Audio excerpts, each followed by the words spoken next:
Council has held an emergency meeting in New York. At that meeting, both Russian and US proposals on a mechanism to investigate Syria's alleged chemical attack failed to pass through. Washington's resolution was vetoed by Moscow, while two consecutive Russian proposed drafts then failed to get the necessary minimum votes. Well, for the details, let's cross live now to RT's Caleb Morpin in New York.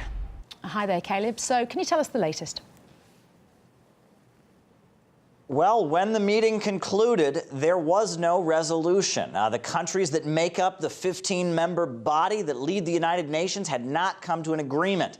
Now, representing Russia, Nebenzia of the Russian Federation, he spoke and he basically pointed out that Russia's resolution would have mandated that the OPCW chemical experts that are on their way to Syria actually visit the site in Duma and actually visit the site where the alleged chemical attack took place and get to the bottom of what exactly happened. Not simply assign blame, but determine what went on in Duma. Furthermore, Russia was willing to provide military escorts and basically make sure that the chemical experts were safe when they visited the site. Now, Nebenzia was quite clear about the threat that vetoing this resolution posed and how the world is in kind of a dangerous situation as we see a clear disagreement over Syria and how to move forward. This is the representative of the Russian Federation speaking to the UN Security Council. This is something that says a lot to us and worries us a lot. It's not clear to us why they voted against the resolution. Maybe the UK ambassador has given an answer to it. They simply should have said they were against it because it was Russia's resolution. You say we are good at playing games, but I would say you are good at threatening. And your threats to Syria worry us a lot. Now, Nikki Haley, representing the United States, when she spoke, she criticized and urged countries to vote against Russia's resolution because she said that it gave Russia too much power and, as she put it, put them in the driver's seat. That was her logic and her argument. Nebenzia characterized the U.S. resolution as simply recreating the gym, and now Nikki Haley said that the Russian resolution, well, this is what she had to say about it. Nikki Haley.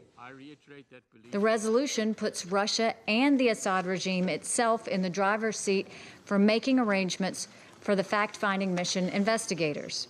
We're just supposed to trust that the same government who says everything about the Duma attack was fake will work in good faith with the OPCW. Now, Russia's medical experts and chemical experts have visited the site of the alleged chemical attack in Duma, and they are saying they just don't see the evidence. They're not finding traces of the chemical, they're not finding victims in hospitals or dead bodies, and furthermore, they're not finding any eyewitnesses that say they saw an attack take place. Now, interestingly, we have heard from Heather Nauert, the spokesperson for the U.S. State Department, and unlike Nikki Haley and some of the other forces, she is not ready to say who is to blame for this attack. She says that the State Department of the United States does not know who carried out this chemical attack. This is Heather Nauert of the U.S. State Department. Now, we do know that some sort of a substance was used, a chemical was used. We're just not sure at this point today exactly what was used. Now, at this point, chemical inspectors from the OPCW, chemical experts, technicians, are on their way to Syria. But the 15-member body that leads the United Nations has not agreed on what their mission will be. Both resolutions, the one from Russia and the one from the United States, have been defeated. They've been vetoed. So it's pretty clear that there is not unity in the international community about what the OPCW will be doing. Now, every country agreed that the use of chemical weapons was unacceptable, and they also agreed that there needed to be an investigation to determine what exactly happened. However, the nature of that investigation, that was the point of disagreement. And there was not a resolution. At this point, there is not a unified agreement, and there is not a resolution that's been passed by the 15-member body, the United Nations Security Council, which leads the United Nations. Indeed. Sounds like we have a position of stalemate. Caleb Morpin in New York, thank you very much indeed. Thank you. Well, these are the pictures from inside Duma at the scene of the alleged attack. Russia's military and chemical experts searched the area but couldn't find any traces of banned substances, and that neither did they find any patients treated for chemical poisoning in Duma's hospitals. This has led Russia to claim the reported chemical attack is fake and has been staged. Well, to discuss this issue further, we are now joined by former US diplomat Jim Jatras. Jim, thank you very much indeed for joining us on quite a night there. Thank you, I mean, what can we expect now from the US now that the UN Security Council meeting has failed to adopt a course of action? It's not clear. Over the last day or so, the word from the White House, from all the U.S. government spokespeople, seems to be that a decision was imminent and military action itself might be imminent, on the same pattern as we saw a year ago over the Khan Shaykhun incident. On the other hand, there's been a report today that some kind of high-level meeting between military experts, Russian and American, is supposed to take place next week. According to the report we just heard, OPCW investigators are on their way to Duma. Maybe there's a sliver of hope that the attack will be held off until some cooler heads prevail. But my fear is that the exact opposite will occur, that the attack will be launched in order to prevent a neutral investigation by the OPCW. Let's remember, unlike the previous alleged chemical weapon uses in Syria, where the spot of the alleged attack was held by the jihadists who prevented an investigation, here we now have the Syrian government in control of Duma and opening the doors for the international inspectors to come in and make an impartial investigation. Let's hope that takes place. And also, in the meantime, the US State Department, they don't know what chemical weapon was used, but are, as you said, considering that military option. I mean, why is there this rush to strike?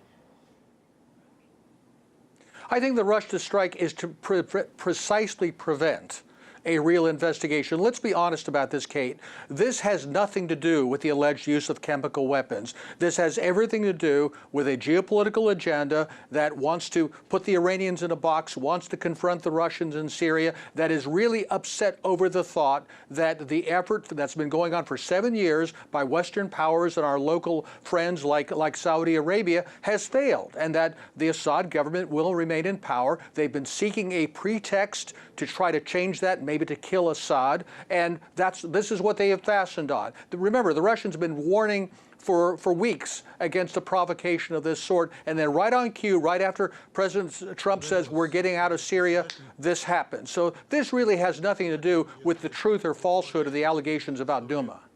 So on that basis then, I mean, the prospect of Washington holding off on taking action in Syria until at least the OPCW investigation's taken place is unlikely then?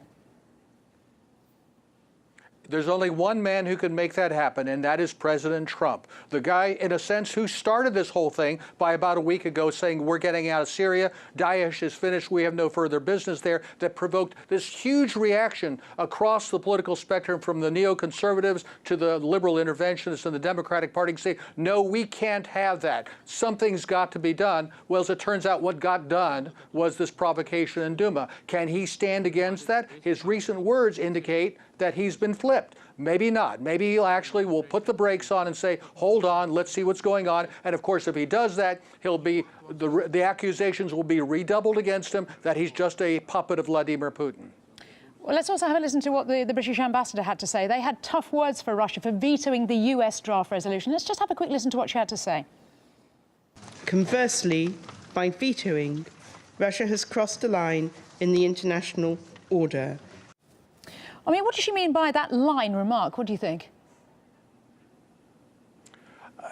Kate, with all due respect, Britain has even less credibility in all this than the United States does. Let's remind everybody of the Skripal affair that's been playing out over the last few weeks, that they are making these accusations for political reasons the same way that Nikki Haley and the Washington authorities are. Again, it has nothing to do with the truth and falsehood of whether or not chemical weapons were used in Duma or who used them. It has to do with their political agenda in Syria.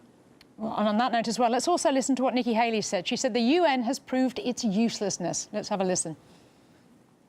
Yesterday, I said that history will record this moment when we either lived up to our responsibility as a Security Council or showed our complete failure to protect the Syrian people. Today, we have our answer. Well, Jim, what do you think of that claim, then? For 7 years, the so-called international community that she's referring to has been supporting these vicious jihad groups trying to overthrow a secular government that would massacre all the Alawites, that would massacre all the Christians. That's her idea of defending the Syrian people. This is beyond bizarre. This is really reprehensible that somebody would distort the realities in Syria in that way. This has nothing to do with defending the Syrian people. It has everything to do with thwarting a geopolitical agenda of overthrowing the legitimate government in Syria. Indeed. Worrying times, aren't they? Jim Jatras, former US diplomat, many thanks for your thoughts. Thank you. Thank you. Well, despite the obvious tension between the Russian and American envoys, before the meeting they still exchanged a friendly kiss. They also talked for a while, with Vasily Nebenzia seeming unwilling to let Nikki Haley go. The chat ended with a handshake. Well, meanwhile, the EU Organisation for the Safety of Air Navigation has issued an alert. It says all flights in the Mediterranean area within the next 72 hours should exercise caution in planning due to possible airstrikes in Syria.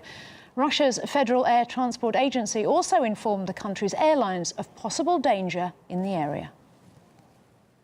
Well, European powerhouses Germany and France have also issued their own statements on the situation, blaming Russia for its alleged obstruction of the investigation. Internationally, Russia has so far been preventing opportunities to examine things and ascertain responsibility.